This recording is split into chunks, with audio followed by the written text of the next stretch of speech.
नमस्कार,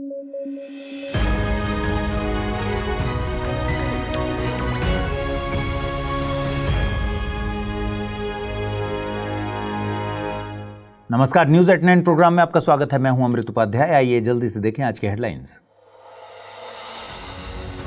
five eyes alliance के सदस्य आए भारत, दूसरे विश्व युद्ध के बाद हुआ था गठन, खुफिया जानकारी करते हैं साझा।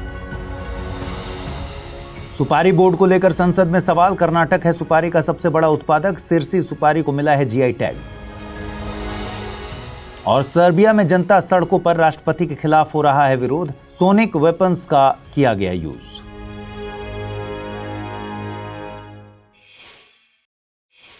आइए शुरू करें। बीते दिनों नई दिल्ली में वैश्विक सुरक्षा के मद्देनजर कई देशों के इंटेलिजेंस चीफ्स, कई देशों के नेशनल सिक्योरिटी एडवाइजर्स के साथ एक बैठक आयोजित हुई थी। इसमें फाइव आइज अलायंस के 3 सदस्य भी शामिल हुए थे। फाइव आइज अलायंस ने ऑब्जर्वर रिसर्च फाउंडेशन द्वारा आयोजित रायसीना डायलॉग में भी हिस्सा लिया था। फाइव आइज अलायंस कई कारणों से चर्चा में रहता है। वियतनाम युद्ध, खाड़ी युद्ध समेत रूस यूक्रेन विवाद में भी ये हाईलाइट हुआ था।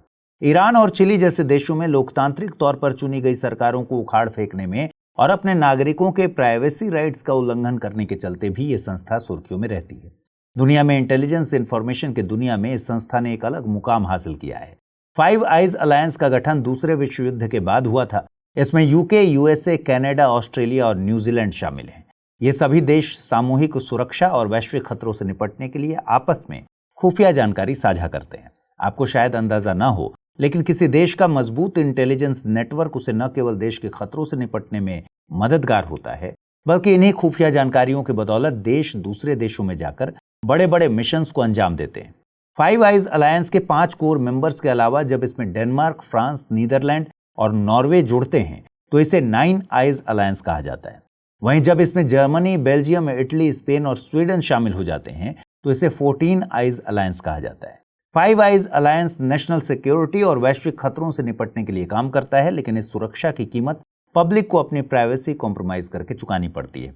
देखिए, आज हम जिस दुनिया में जी रहे हैं वो एक डिजिटल वर्ल्ड है। राष्ट्रीय सुरक्षा के लिए की जा रही निगरानी और लोगों की निजता का उल्लंघन के बीच एक ब्लर लाइन है।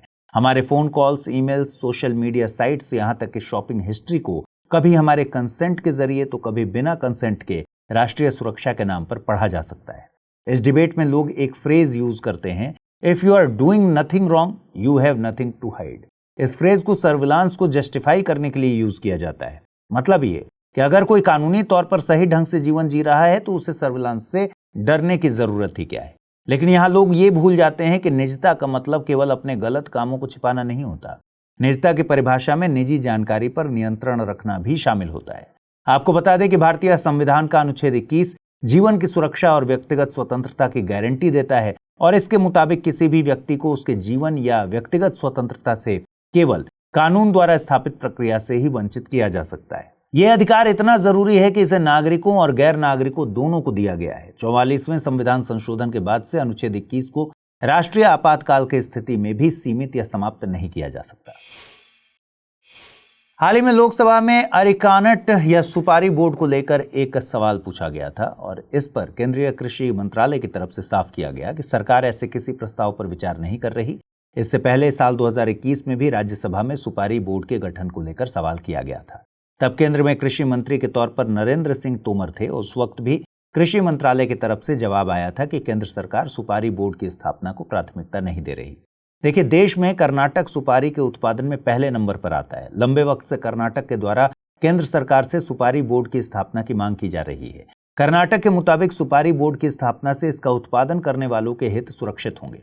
सुपारी में वैल्यू एडिशन हो सकेगा, साथ ही फसल को कीट और फंगल इन्फेक्शन से बचाने के लिए रिसर्च की जा सकेगी। देश में चाय, रबर, कॉफी, हल्दी, तंबाकू, मसाला और नारियल के लिए अलग अलग बोर्ड्स की स्थापना की गई है। आपको बता दें कि सुपारी के उत्पादन में भारत दुनिया में पहले नंबर पर है। इसे बीटल नट या फिर अरिका नट भी कहा जाता है, लेकिन इसे नट यानी मेवे के बजाय फल के तौर पर वर्गीकृत किया गया है।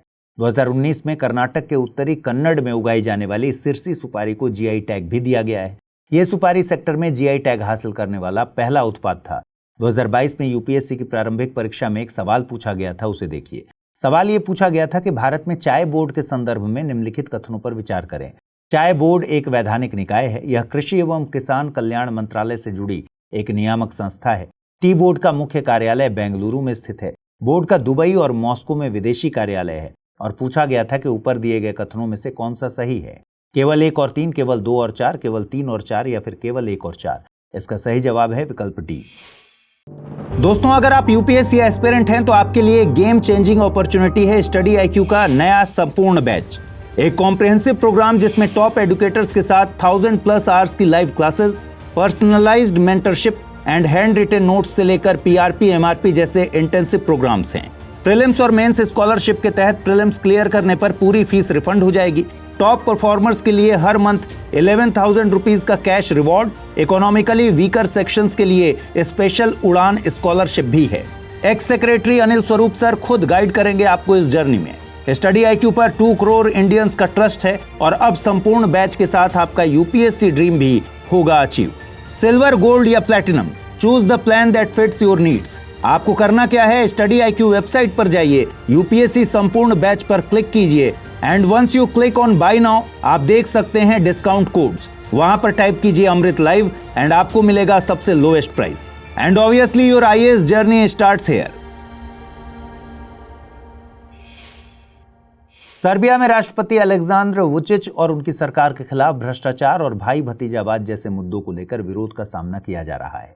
जनता उनके खिलाफ विरोध दर्ज कराने के लिए सड़कों पर उतरी है। इसी विरोध के बीच में खबर आई है कि सर्बिया में प्रदर्शनकारियों पर सोनिक वेपन का इस्तेमाल किया गया। हालांकि इस खबर का खंडन खुद राष्ट्रपति अलेक्जेंडर वुचिच ने किया। उनके मुताबिक सर्बिया की पुलिस ने प्रदर्शनकारियों पर प्रतिबंधित सोनिक वेपन का यूज नहीं किया है। वहीं मिलिट्री एक्सपर्ट्स का दावा है कि भीड़ को तितर बितर करने के लिए सर्बिया में सोनिक वेपन का इस्तेमाल हुआ है, जबकि सर्बिया के कानून के मुताबिक इस वेपन का इस्तेमाल प्रतिबंधित है। सोनिक वेपन के बारे में जानने से पहले हम एक बार सर्बिया की लोकेशन को देख लेते हैं। देखिए, सर्बिया दक्षिण पूर्वी यूरोप में स्थित एक लैंडलॉक्ड कंट्री है। बाल्कन पेनिनसुला के सेंट्रल पार्ट में यह स्थित है। सर्बिया अपनी सीमा Romania, Hungary, Macedonia, Bulgaria, Montenegro, Croatia, Bosnia and Herzegovina से साझा करता है। सोनिक वेपन्स लंबी दूरी तक बहुत तेज साउंड प्रोड्यूस करने वाली डिवाइसेज हैं। इन्हें दर्दनाक साउंड प्रोड्यूस करने के लिए डिजाइन किया जाता है। इसका उपयोग वॉइस एम्पलीफायर के तौर पर भी किया जा सकता है।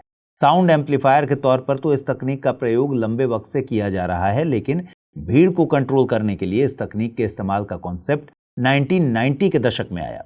2004 में सबसे पहले इसका प्रयोग यूएसए के मिलिट्री ने इराक में किया था।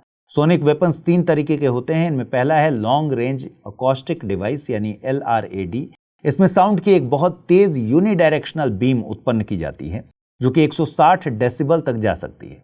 दूसरा प्रकार है मॉस्किटो। ये डिवाइस बहुत हाई पिच साउंड प्रोड्यूस करती है जो कि 30 से कम उम्र के लोगों को परेशान करती है। साउंड एक्सपर्ट्स कहते हैं कि ज्यादा उम्र के लोगों को ये आवाजें सुनाई ही नहीं देती। इसका तीसरा प्रकार है इंफ्रासोनिक वेपन। ये वेपन बहुत लो फ्रिक्वेंसी का साउंड प्रोड्यूस करते हैं जो कि सुनाई नहीं देता, लेकिन दर्द और डिसओरिएंटेशन के लिए जिम्मेदार है।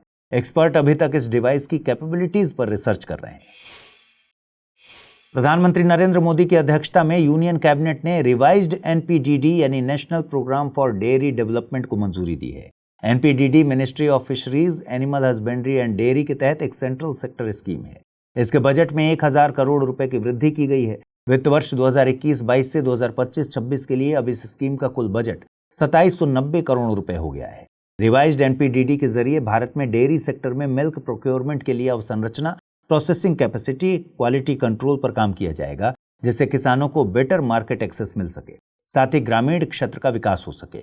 इस योजना में 2 कंपोनेंट हैं। कंपोनेंट ए में भारत के नॉर्थ ईस्ट रीजन, पहाड़ी क्षेत्र और संघ शासित प्रदेशों में डेयरी सेक्टर की अवसंरचना को विकसित करने पर फोकस किया जाएगा और कंपोनेंट बी के तहत आंध्र प्रदेश, बिहार, मध्य प्रदेश, पंजाब, राजस्थान, तेलंगाना, उत्तराखंड, उत्तर प्रदेश और पश्चिम बंगाल में डेयरी सेक्टर में सस्टेनेबल कोऑपरेटिव्स के विकास पर जोर दिया जाएगा। NPDD के जरिए 3.2 लाख डायरेक्ट एंड इनडायरेक्ट रोजगार के सृजन का दावा किया जा रहा है, जिससे विशेष तौर पर महिलाओं को लाभ मिलेगा, क्योंकि महिलाएं डेयरी सेक्टर के वर्कफोर्स में 70% की हिस्सेदारी रखती हैं। सरकार के मुताबिक रिवाइज्ड NPDD श्वेत क्रांति 2.0 के साथ अलाइंड है। इसमें नई सहकारी समितियों को और अधिक सहायता प्रदान की जाएगी। यह कार्यक्रम ग्रामीण आजीविका को बेटर बनाने, रोजगार पैदा करने का काम करेगा, जिससे पूरे देश में लाखों किसानों को लाभ होगा। देखिए, कल के न्यूज एट 9 में हमने बात की थी कि न्यूजीलैंड और भारत के बीच FTA की राह में सबसे बड़ी चुनौती डेयरी सेक्टर है। अब कहा जा रहा है कि भारत और न्यूजीलैंड के बीच एफटीए को 60 दिनों के भीतर फाइनल किया जाएगा। रिवाइज्ड एनपीडीडी से भारत में डेयरी सेक्टर को और ज्यादा बूस्ट दिया गया है, जिससे डेयरी सेक्टर से जुड़े भारतीय किसानों के हित प्रभावित ना हो। यहां पर ध्यान रखिए कि भारत दुनिया में मिल्क का सबसे बड़ा उत्पादक देश है। आइए देखें आज का टर्म ऑफ द डे। आज का टर्म ऑफ द डे है ट्रुथ सोशल। ट्रुथ सोशल एक सोशल मीडिया प्लेटफॉर्म है और हाल ही में भारतीय प्रधानमंत्री नरेंद्र मोदी ने इस प्लेटफॉर्म को ज्वाइन किया। इसकी ownership Trump media and technology group के पास है। अमेरिकी राष्ट्रपति डोनाल्ड ट्रंप इस कंपनी के सबसे बड़े शेयर धारक हैं। हालांकि उन्होंने अपने शेयर अपने बेटे डोनाल्ड ट्रंप जूनियर द्वारा कंट्रोल्ड एक ट्रस्ट को ट्रांसफर कर दिए हैं। ट्रुथ सोशल खुद को एक ऐसा प्लेटफॉर्म बताता है जहां सभी तरह के विचार मिनिमम सेंसरशिप के साथ व्यक्त किए जा सकते हैं, लेकिन यहां पर कंजर्वेटिव वॉइसेस का बोलबाला है। साथ ही यह एकमात्र सोशल मीडिया प्लेटफॉर्म है जिसके ओनर की पॉलिटिकल पावर इतनी हाई है। आइए देखें आज के रैपिड न्यूज में क्या है खास। मणिपुर में हिंसा के बाद हमार और जोमी जनजातियों के नेताओं ने शांति बनाए रखने के लिए एक साथ काम करने का फैसला किया है। हमार जनजाति चिन कुकी मिजो समूह का हिस्सा है। ये समूह मणिपुर, मिजोरम, असम और आसपास के इलाकों में रहते हैं। हमार जनजाति के लोग हमार भाषा बोलते हैं और वे सिखपुई रुओई त्योहार मनाते हैं, जो कि फसल की कटाई के बाद नृत्य और संगीत का एक सामुदायिक उत्सव है। वहीं जोमी जनजाति जो समूह का हिस्सा है, जिसमें मिजो और कुकी जनजातियां भी शामिल हैं। यह जनजाति मणिपुर, मिजोरम, नागालैंड के क्षेत्रों में रहती है और इस जनजाति के लोग चापचार कुट त्योहार मनाते हैं। भारत और मालदीव के बीच व्यापार अब भारतीय रुपए और मालदीवियन रुपया में हो सकेगा। फिलहाल दोनों देश एशियाई क्लियरिंग यूनियन सिस्टम का इस्तेमाल करते हैं। एशियाई क्लियरिंग यूनियन यानी एसीयू एक पेमेंट सेटलमेंट सिस्टम है। इसकी स्थापना 1974 में एशिया और प्रशांत क्षेत्र के लिए संयुक्त राष्ट्र आर्थिक और सामाजिक आयोग ने की थी, जिसमें अलग अलग देशों के सेंट्रल बैंकों के माध्यम से पेमेंट का सेटलमेंट किया जाता है। आपको बता दें कि भारत मालदीव का सबसे बड़ा व्यापारिक साझेदार है और दोनों देशों के बीच सालाना 548 मिलियन अमेरिकी डॉलर से ज्यादा का व्यापार होता है। इंदौर पर्यावरण संरक्षण की दिशा में एक बड़ा कदम उठा रहा है। यह भारत का पहला शहर होगा जो पब्लिक प्राइवेट पार्टनरशिप यानी पीपीपी मॉडल पर आधारित ग्रीन वेस्ट प्रोसेसिंग प्लांट शुरू करेगा। यह प्लांट स्वच्छ भारत मिशन शहरी के तहत बनाया जा रहा है। इसका मकसद हरे कचरे को उपयोगी और पर्यावरण के अनुकूल उत्पादों में बदलना है। इसमें लकड़ी, टहनियां, पत्ते और फूल रिसाइकिल किए जाएंगे, जो कोयले का एक पर्यावरण अनुकूल विकल्प होगा। ये पहल कचरा प्रबंधन सुधारने, प्रदूषण घटाने और एयर क्वालिटी इंडेक्स को बेटर बनाने में मदद करेगी। वुलर झील भारत की सबसे बड़ी मीठे पानी की झील है, लेकिन अब यह गाद भरने से सिकुड़ रही है, जिससे बाढ़ का खतरा बढ़ रहा है। यह झील जम्मू कश्मीर के बांदीपुरा जिले में स्थित है, जो हरमुख पर्वत के पास 1580 मीटर की ऊंचाई पर है और श्रीनगर से लगभग 50 किलोमीटर दूर है। यह झेलम नदी से पानी प्राप्त करती है और इस झील की उत्पत्ति पृथ्वी की भूगर्भीय हलचलों के कारण हुई थी, जो प्राचीन सतीसर झील का अवशेष मानी जाती है। झील में एक कृत्रिम द्वीप जैनालंक भी है, जिसे कश्मीर के अकबर यानी जैनुल आबिदीन ने बनवाया था। 1990 में वुलर लेक को रामसर कन्वेंशन के तहत अंतर्राष्ट्रीय महत्व की आर्द्र भूमि घोषित किया जा चुका है। न्यूजीलैंड के प्रधानमंत्री क्रिस्टोफर लक्सन भारत की आधिकारिक यात्रा पर हैं और इस दौरान उन्होंने आईआईटी दिल्ली का दौरा किया। इस मौके पर भारतीय विद्यार्थियों को न्यूजीलैंड एक्सीलेंस अवार्ड 2025 के तहत 60,000 न्यूजीलैंड डॉलर की छात्रवृत्ति देने की घोषणा की गई। साथ ही आईआईटी दिल्ली के 30 छात्रों के लिए वर्चुअल इंटर्नशिप प्रोग्राम भी शुरू किया गया, जिससे वे न्यूजीलैंड की कंपनीज में ऑनलाइन इंटर्नशिप कर सकेंगे। इसके अलावा आर्टिफिशियल इंटेलिजेंस, सतत विकास, आपदा प्रबंधन और इंजीनियरिंग में भी ज्वाइंट रिसर्च करने पर सहमति बनी। आपको बता दें कि यूनिवर्सिटी ऑफ कैंटरबरी और आईआईटी दिल्ली जलवायु परिवर्तन के समाधान खोजने के लिए भूस्थानिक डेटा का उपयोग कर रहे हैं। आइए अब जल्दी से देखते हैं आज के बुलेटिन पर आधारित सवाल। पहला सवाल है, सुपारी के संबंध में निम्नलिखित कथनों पर विचार कीजिए। भारत सुपारी के उत्पादन में दुनिया में पहले स्थान पर है। भारत में सुपारी के उत्पादन में केरल पहले स्थान पर है। कर्नाटक की सिरसी सुपारी को जीआई टैग दिया गया है। उपर्युक्त में से सही कथनों को चुनना है। केवल 1 और 2, केवल 2 और 3, केवल 1 और 3 या फिर 1, 2 और 3। अगला प्रश्न है, वुलर लेक के संबंध में निम्नलिखित कथनों पर विचार करें। वुलर लेक भारत की सबसे बड़ी मीठे पानी की झील है। इसे रामसर साइट का दर्जा हासिल है और ये झील लद्दाख में स्थित है। उपर्युक्त में से सही कथन या कथनों को चुनना है। केवल 1 और 2, केवल 2 और 3, केवल 1 और 3 या फिर 1, 2 और 3। आइए देखें पिछले बुलेटिन में आपसे कौन से सवाल पूछे गए, उनके सही जवाब क्या हैं। पहला सवाल पूछा गया था, खबरों में रहा प्लास्टिक ऑडिसी पद निरूपित करता है प्लास्टिक पर निगरानी रखने के लिए अंतरिक्ष में भेजा गया सैटेलाइट, महासागरों में फैली प्लास्टिक को ईंधन में परिवर्तित करने के लिए एक यंत्र, प्लास्टिक प्रदूषण के लिए एक खास जहाज या फिर प्लास्टिक खाने वाला एक बैक्टीरिया। सही जवाब है ऑप्शन सी, यानी प्लास्टिक प्रदूषण के लिए एक खास जहाज।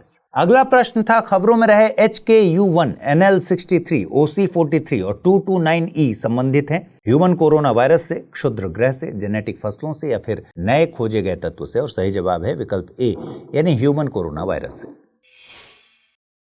तो आज इस बुलेटिन में इतना ही। कल रात 9 बजे आपसे फिर से मुलाकात होगी। ख्याल रखिए अपना, ठीक से पढ़ाई कीजिए। अगर आप इस बुलेटिन की PDF हासिल करना चाहते हैं तो अमृत उपाध्याय 007 टेलीग्राम चैनल है जिस पर इसकी PDF रोजाना मिलती है। और आज जो सवाल मैंने पूछे हैं उनके सही जवाब कमेंट सेक्शन में जरूर दीजिएगा। नमस्कार।